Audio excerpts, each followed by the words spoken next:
Hi, welcome back. Welcome back. If you're just joining us, you're highly welcome. So we're going to be starting the series fully right now. Good evening, everyone, and welcome to the July edition of the Digital X Series 2026.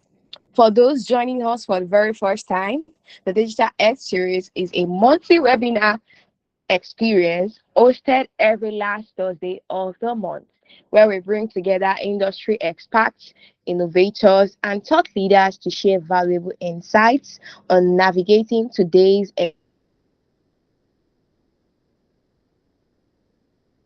evolving digital landscape. At Legacy Lab NG on Twitter, YouTube, and LinkedIn. So you know, so you never miss an update, future sessions, or opportunity. Before we dive in, let's check the energy in the room. Kindly send an emoji in the chat to let us know you're active and ready for tonight's session. All right, I'm waiting for your emojis. Kindly send an emoji.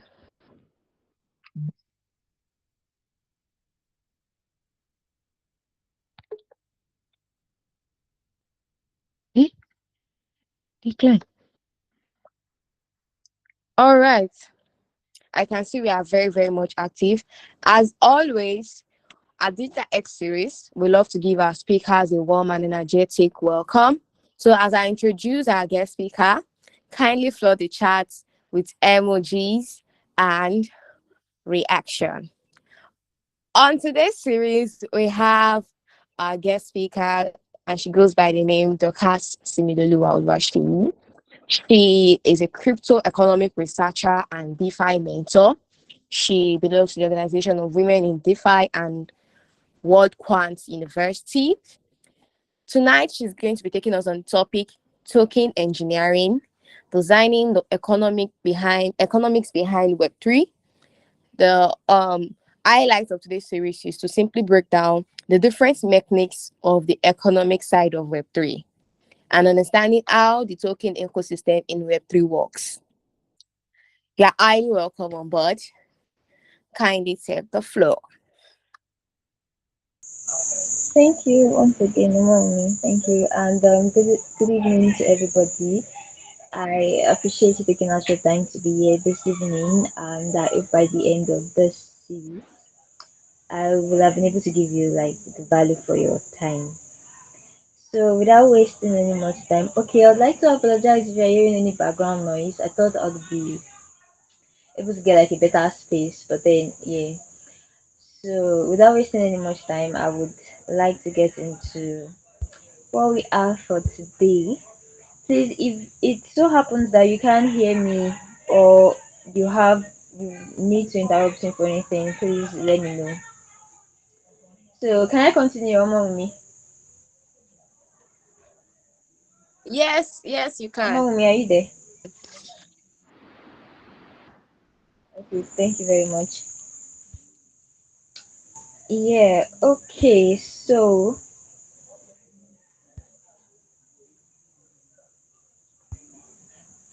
um I'm going to be speaking on, I don't know if we are already familiar with Web3 or been hearing about the blockchain or tokens or crypto economics and stuff. But I'm going to assume that we do, but I'm still going to briefly talk about what the blockchain is in essence. So, like Omami said, I am going to try to simplify the economics behind the entire Web3 ecosystem. It's just what I'm about to do is just take any economy or take any country, for example, take Nigeria, and then I'm trying to teach you or to show you how our currency, the naira, how it works beyond just the fact that it has purchasing power, which is to buy stuff, how it is designed, how it can be used to either make or mar the entire economy. So, with that in mind, I'm first going to try to define what Web3 is. So, Web3 is like the stage where the internet has evolved to at this timing point. We started from like Web 1, then Web 2, then Web 3. Web 1 is like the early internet access that we had then to like Wikipedias and like read-only pages, where if you go on, you could only get information online. You could only like if you have a question, if you want to do a research. If you think back to 1990s movies and like early 2000 movies, you see they use the computers for like just mainly research. Nobody is creating or putting anything out there on the internet. So Web2 gradually we moved from just getting information and like only reading on the internet to like reading and writing. That's think your social medias, Facebook, Instagram, and all of those things. But then the thing with all of those platforms, the thing with Web2 was that even though you created content, even though you could post your pictures, you could write a post or anything, you don't have control over your post. Facebook can flag your post and say, oh, it does not like go with their community guideline or something. They can take it down. If your account is monetized, they can demonetize it for any reason, and you don't have a say or you don't have anything that you could do. So with Web3 is like if you think Web2 like renting an apartment where the landlord can come and say, oh, can give you an eviction notice. Maybe not because your rent is due. Maybe they want to do something with their building and they say, okay, in the next 1 month we need you to move out. With Web3 is like owning your own home. If you want to, whatever it is that you want to do, you can do it at your own pace, at your own time. So the the internet went from just the internet went from just technologies like Wikipedia, technologies like social media apps, to a blockchain ecosystem. So the blockchain ecosystem is essentially powered by something that we call smart contract code. That's what it runs on. And the technology behind that is the distributed ledger, but that's like an entire conversation. So here you can create, you can interact with other creators, you own your data. If your account is monetized, you own it, you control it. There is no middleman. You can do anything. You have the freedom to do anything at all that you want. So I hope that we've gotten familiar a bit. So to explain a little bit further, I want you to like how the blockchain works essentially. That is the foundation of Web3.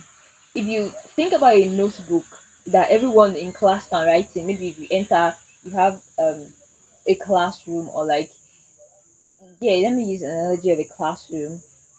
All the students, let's say you have 15 students in that class, everybody can write in that notebook anything they want, and anything that is written cannot be erased.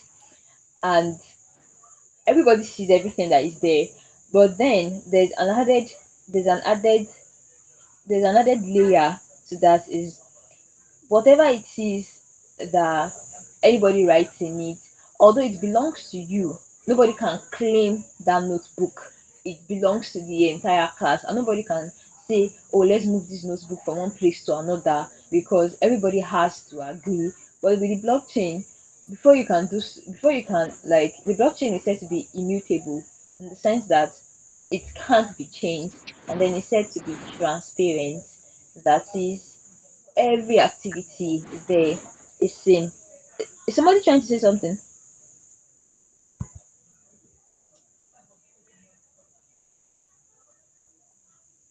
Can you hear me? Hello.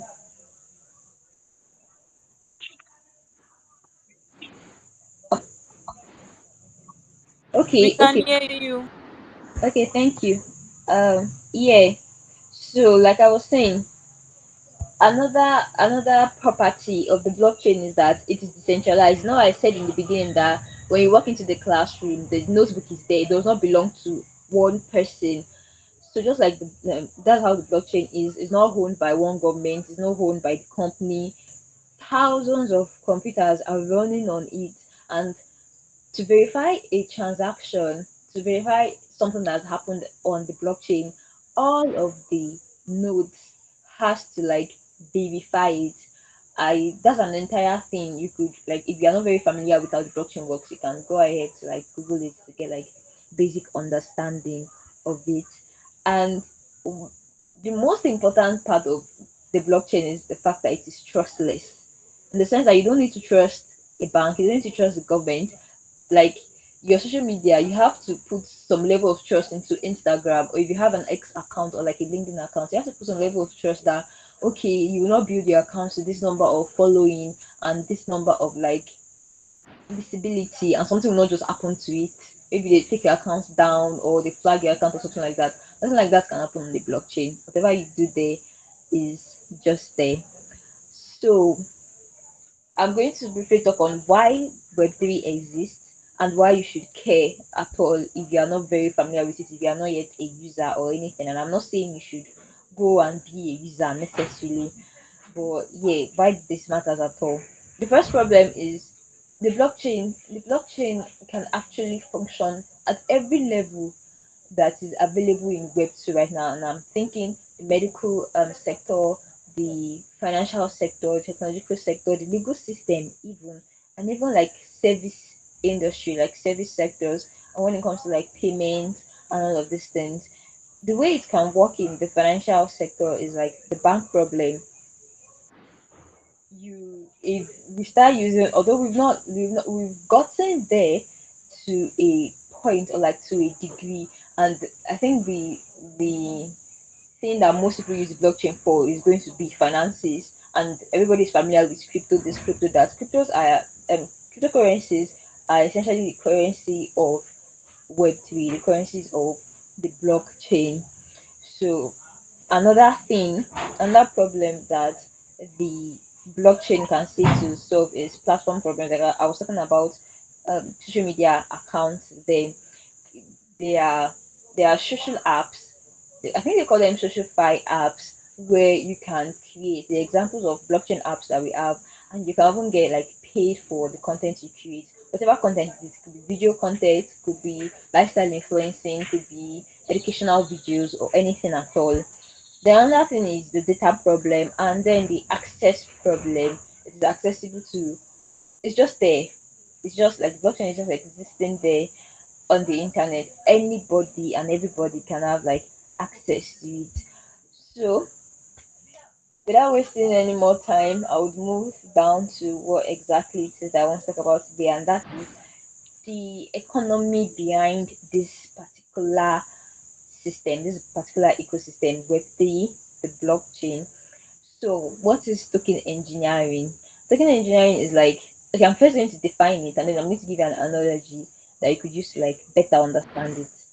So, token engineering is an intersection of economics, of game theory, and of system design, and all these three things, although they are more like, is an interdisciplinary field in the sense that a lot of different disciplines, you take from a lot of different disciplines and apply it to the blockchain network.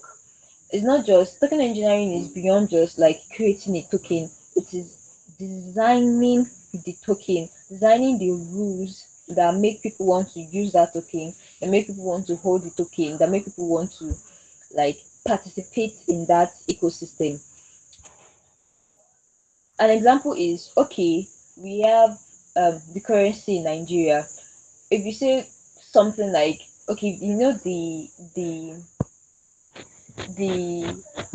our economists, like policymakers, can come now and say, when you hear things like, oh, the CBN wants to increase interest rates, oh, the CBN is passing like fiscal policies, monetary policies to control our currencies, or to have this effect or that effect.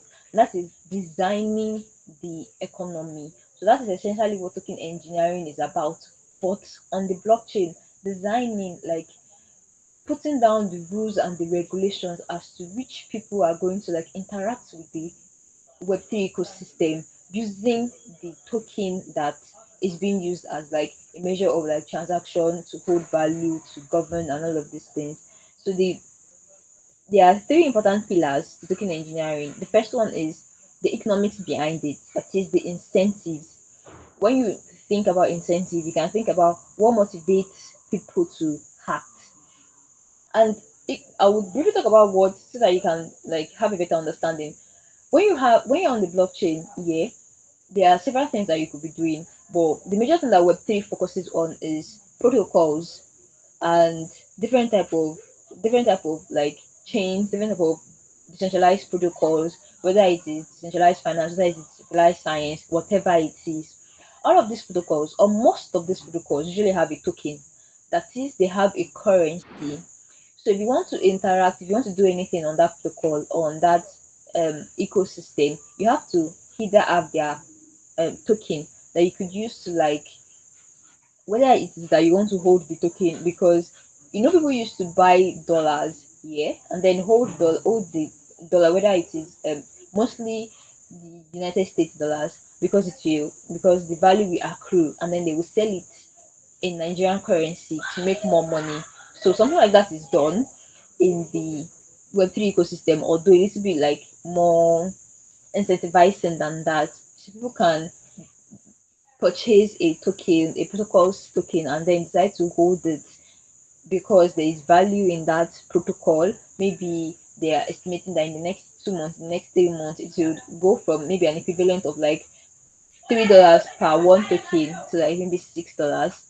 So this economics, this incentive is one of the pillars in token engineering that designs the motivation that people have.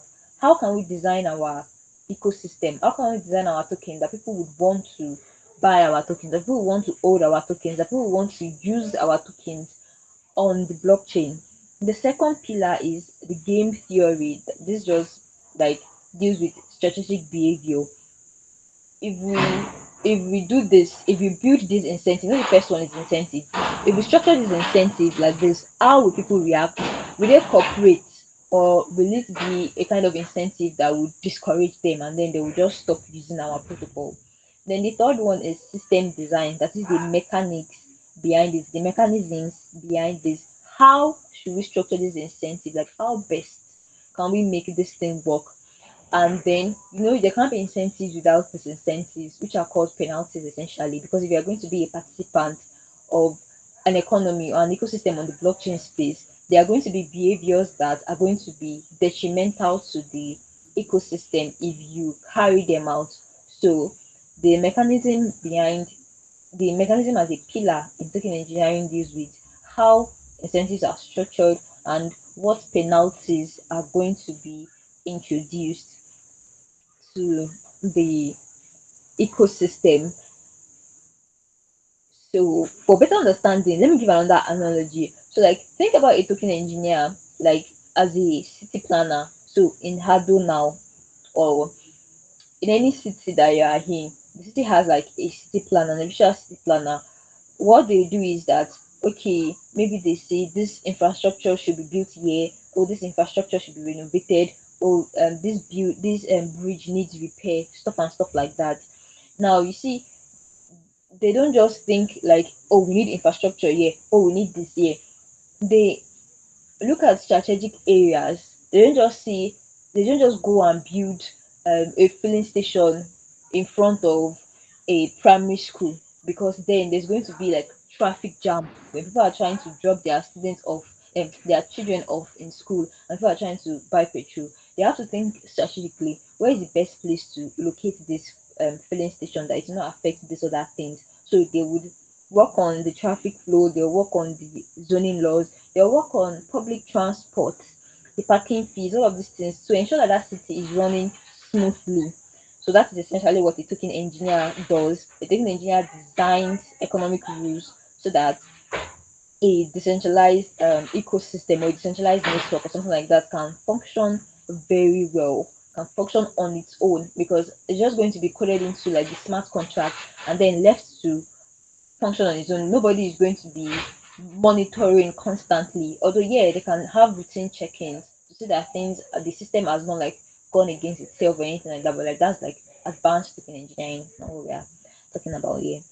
So I think the slide has tokenomics written in front. So tokenomics is different from token engineering. Tokenomics essentially deals like with the what, and token engineering deals like how.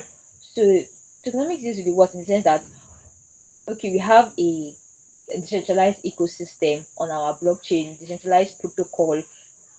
If you're familiar with any of these like DeFi projects or DeFi protocol stuff like I think if I say the OG ones, maybe you'll be familiar with stuff like Ethereum, the Ethereum blockchain, or like Cosmos, or like Avalanche, Uniswap, protocols like that. And not just protocols. Yeah, we have dApps, we have like decentralized apps that does like different things. I mentioned that we have different sectors, but majorly they solve like financial problems like lending and borrowing.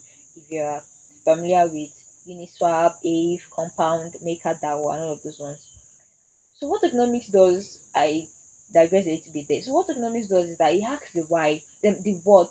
What does this token do? If you're introducing a token to our okay, let's say Legacy Lab now decides to like go on the blockchain as a as an edtech, as like an educational like technology. What we are going the service we are offering to people, very good. The service we are offering to people is going to be we're going to be um we're going to be disseminating information, educative information, and for people to have access to the information we want to give out, like this quality education that we want to give out about digital digital edge and stuff like that. We are going to have a token. So we are going to call our token LEG with the dollar sign in front. LEG from like legacy. So now a tokenomist will say, okay, oh, this legacy token that we are going to have, what is it going to do? How much of it is going to exist? What is going to be the price? And how are we going to allocate it? I'm going to explain that. So that legacy token, if you say, do we want to put it on the market in the sense that we don't want people to be trading it on like the spot market, on like decentralized spot market, on decentralized exchanges, or whether it's decentralized exchanges. That is like another thing on its own. So if you say, okay, if it's the founder of Legacy Labs now say yes, I want us to like be traded. I want my token to be going around. So like how people are buying Ethereum, how people are buying Solana, how people are buying Bitcoin, and all of these things. I want my token to be like that. Okay, that is one. Then the second thing that we can say, the second thing that the founder of Legacy Labs will say they want the token to do is we want people to be able to access our content, right? We are going to have to be an holder of our token. Okay, so if you want to access like of a month worth of educational content, you're going to have like say 15 legacy tokens. If you want 2 months content, if you want 2 months access, you're going to have like 30 legacy tokens and stuff like that.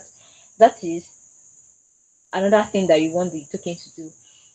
Now I have the question of how many tokens should exist. You can't just say infinite, because if you say infinite, the token will be worthless, because scarcity is something that gives value to any currency. So if your token is just endlessly there on the blockchain, they're just minting and minting and minting and minting, and everybody has a token, it's not going to have value. So maybe you say, okay, I only want 100 million legacy tokens to be minted ever.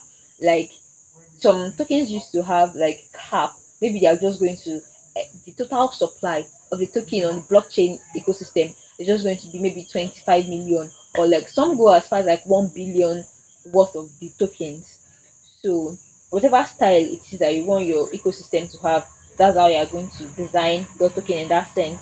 Then what price do you want your token to be? Because if you go on um analytical hubs, if you go on crypto analytical hubs, you would see different tokens. If you can like type CoinGecko on your Google or your Safari right now, and you click on it, you will see a list of different tokens are listed at different prices. So I can say, oh, I want my token to be worth one legacy one legacy token to $2, or one legacy token to $10, or one legacy token to $0.5. So you can decide that too. And how are you going to allocate it? Are you going to allocate? You are going to have the legacy lab is going to have a team. Now I'm using it as an example. I hope you are still following. Our team, we have a team of 15 people or a team of 8 people. I'm going to allocate 10% of the entire supply of legacy tokens to my team. The community is going to get 40% for maybe development of our protocol later on. We're going to keep 20%. I'm just giving an example of what the allocation can look like. So that is that is what tokenomics is about. It answers the what. What is this token for? What is the price? Who gets what allocation? Why is it even existing? But you see, token engineering now comes to play after that token is already existing. So token engineering now asks the question of, okay, we have our token now. How do we design sustainable rules? Sustainable rules, why? So that our ecosystem doesn't crash, so that our protocol doesn't crash. Sustainable rules in the sense that people can see a reason to using our protocol, a reason to buying our tokens, a reason to holding our tokens, a reason to participating in our protocol. I'm still using Legacy Labs as an example. Another how that token engineering answers is, how do incentives align over time? Okay, I'm going to give you an example of designing an incentive. So Legacy Labs, they have a goal and they say by 12 months of existing on the blockchain ecosystem, we want to have 50,000 users, like 50,000 users that are using our product, Legacy Lab, on the blockchain as an educative technology. As in, to get like educational content. How are we going to go about getting these users? An example of incentive can be that, okay, if you are a consistent subscriber to Legacy Labs content and you're like constantly like taking our courses or like listening to our webinars, tuning into our webinars for 3 months, we reward you with, you are going to be eligible to get maybe 10 legacy tokens for free, just because you are subscribing to our, you are maintaining a subscription for 3 months consecutively. So that's like one incentive.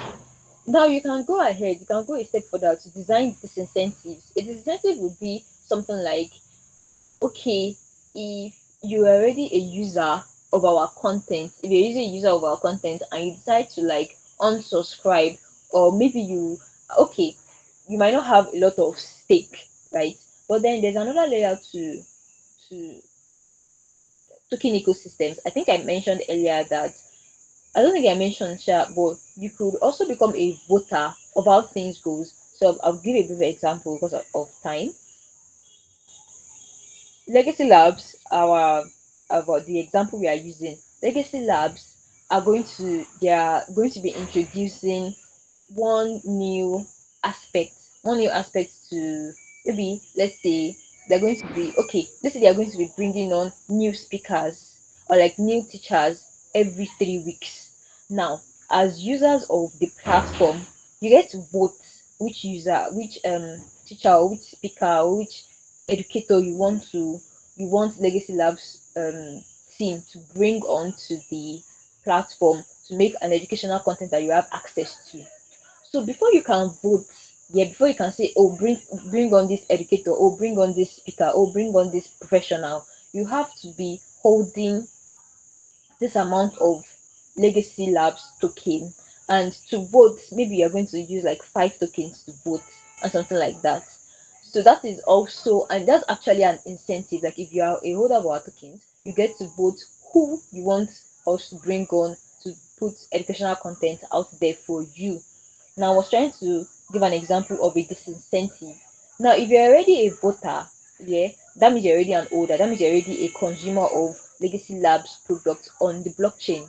A disincentive for you that Legacy Labs can design if they don't want you to leave is, if you already have skin in the game, you already have a stake in Legacy Labs as a decentralized protocol on the blockchain.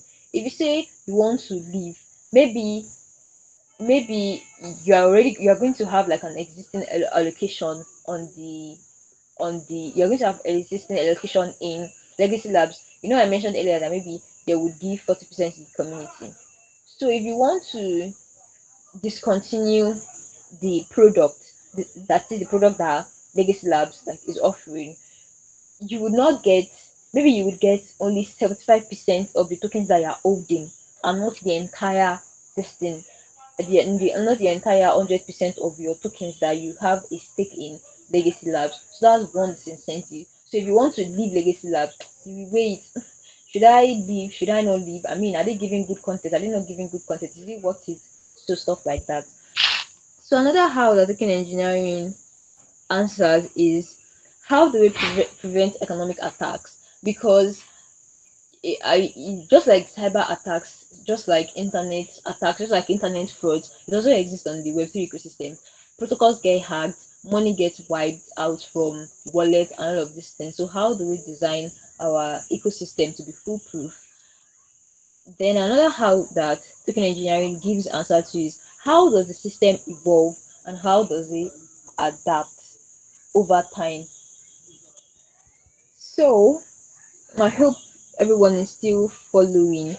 So another big analogy is, you can think of tokenomics as like, we have naira, we spend naira in Nigeria, that's our currency. People use naira to like purchase things. Now, take it like I said earlier, token engineering now says, this naira that people are already spending, how do we design our interest rate? How do we task people? Do we design our tax structure? What are the trade policies that we can introduce to ensure that the naira that we are spending as currency in this country is stable and is useful, not just today, not just tomorrow, but for like decades to come? So I'm going to talk. There are about four building blocks to token engineering, and okay, I'm going to briefly talk on five, but I have the time. But I see time is going, I will stop. So one important building block to token engineering on the blockchain ecosystem is, the first one is token supply mechanics. So I'm going to give a brief analogy. Is okay. Supply is not just about, supply is how much of the token, how much of the currency is in circulation, or like the how much of the token do we have, are we ever going to get? It's not just about how much. Okay, if you think about water in a tank, it's not just about how much water do we have in this tank. It's about, if you open this tap right now, if you open the tap of the tank, how fast will the water come out, and who is in control of opening and closing it? That's the entire like supply dynamics. So some concepts in token supply mechanism is the maximum supply. Maximum supply is the total amount of the token that would ever exist. I gave an example then that some might have infinite numbers, some might have like maybe 250 million of the token. Like Bitcoin now, Bitcoin has 21 million BTC that would ever be mined, ever. Another one is the circulating supply. How much token do we have? Just like how much naira is in the economy right now that people are spending. Another one is the emission and the inflation rate. That is the rate at which new tokens are being created, are being introduced into the economy. So I would move on to the next building block, and that is the token demand drivers. That, very simply put, what is driving the demand of the token, if anything is driving it. An example would be transaction fee. If people must use the token to pay stuff on the ecosystem, then that's a demand driver. Another one will be governance right, like I talked about, the ability to vote for one thing or the other in a protocol that you're using or you're interacting with. Another demand driver will be staking and yields. Staking simply put is when you are a holder of a particular protocol token, and then you now lock your token to be getting reward. It's just like depositing your money in the bank to be collecting interest, or like buying a dividend, or buying shares in a company and then being rewarded. Then another one will be speculation. This is actually like spot trading. Are people trading your token on the market? How are they? What is the velocity? How are people like trading your token? How are they buying and selling your token?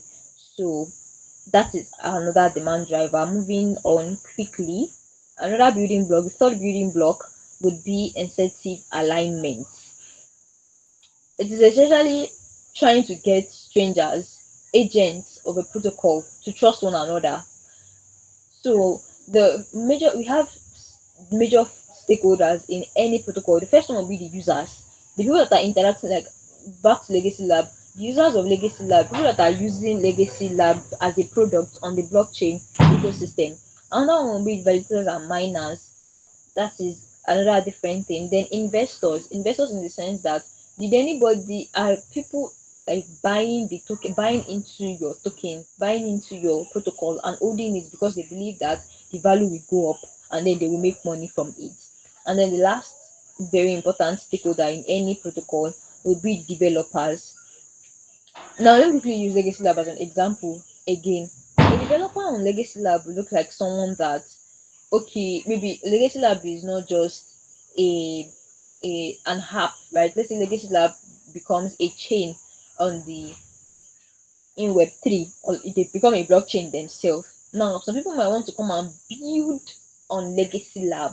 So those people are going to be called developers. They too are stakeholders. So when you are designing your incentive, you have to design incentive. Any protocol at all on the Web3 ecosystem has to design incentive in a way that will benefit every agent interacting with their protocol and in a way that would benefit them too, because it is a game and you have to build a game in the sense that everybody wins, or at least you are not losing. Now the last building block would be, okay, not the last one sha, but another building block would be token distribution. It's not just with tokens, or like with owning tokens, or like owning currencies in the ecosystem. It's not just about, okay, the tokens are going to exist to do this and this and this and that. There's going to be distribution. So it's like, think of, you are throwing a birthday party and then you bring a cake. The cake here is the token. Now how are you going to cut the cake for everybody in that party, that everybody is going to get enough? People are not going to get angry, people are going to be satisfied, people are going to want to come back if you throw another party again. So that is what token distribution is all about.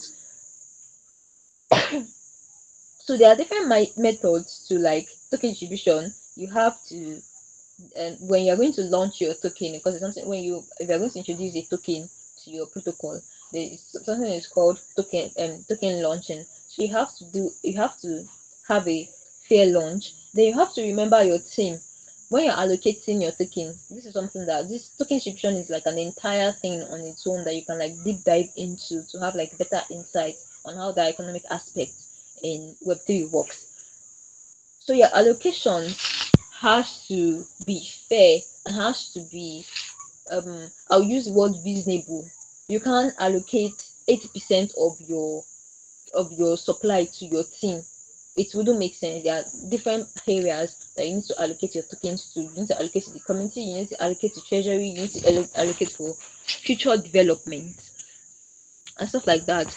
Then if you want to, do you want to perform an airdrop, like do you want to essentially reward people for betting on your protocol, to put it one way, because airdrop works in like different various ways. So, and then with token distribution you have to evaluate your risk levels. Which distribution is high risk, which one is low risk, which one is medium, which one is sustainable, which one is not sustainable. Like airdrops now, if you want to do airdrops for your protocol, you have to think very well as to why you want to do it, because most airdrops are not sustainable. Because when people get the token, they just dump it, they sell, and then they leave the protocol. They don't use your protocol.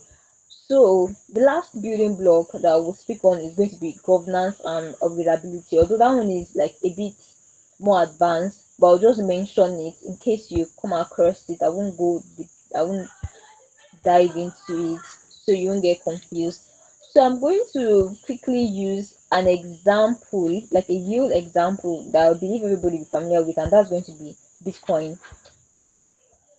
Um, so I'm going to talk about like the store of value design that Bitcoin has. If you did economics like in secondary school, they will tell you like the use of money. Can say money is a store of value. Money is a means of transaction. Money is a means of medium of exchange and stuff like that. So the essence of Bitcoin the essence of BTC essentially is it is a store of value. That is the way the token was designed. And you will see it in the supply design. It was capped at 21 million BTC, which is, if you compare that supply, that total supply, to other supplies of other tokens, you would see that it is very, very, very, very small. Because I mentioned the other time that you see tokens having like 250 million, a billion even. So, and then the thing with BTC is that it's not just fixed at 21 million, though. It is halved every 4 years. That is, okay, if the existing supply of Bitcoin that we have right now is, let's say, 19 million BTC, in the next 4 years, there's going to be something called halving that will reduce the supply of Bitcoin by 50%. So, and that is why you see the, oh, the call has ended. Is it already 1 hour? Okay, it hasn't. Sorry. So that is why you see the value of BTC, that as you see, like, over time. You look at the 15, is it 15 years now, or 14-year chart of BTC, the value has been growing like exponentially from as little as like $300 to 60,000 plus, and there was a time it touched 100,000, 100K. Then, so you see that scarcity has been designed. Now I mentioned the other time that scarcity gives value to any currency. So scarcity has been programmed into the protocol itself. And if you ask what the demand driver, if you are looking at BTC as a case study and you are thinking what is the demand driver, I say demand driver is one of the building blocks of any token economy. Demand driver is the fact that it is a scarce, is a relatively scarce token to come across, and then it has this store of value. You would see, if you read financial news, if you read crypto news, you would see the comparison between BTC as and gold. Some reporters talk about BTC as like digital gold, and then it has a limited supply, and then it has a growing adoption. Like, before, it was just anonymous people that were holding BTC. It was just people using the blockchain. But now, institutions, not even now, for the past like 4 5 years, there's an increasing amount of institutions and governments and like existing economies that are buying Bitcoin and holding Bitcoin. So you would see that all of those things are contributing to the price appreciation of Bitcoin, and any token at all, any currency that has high demand is going to have high value. The price is going to increase.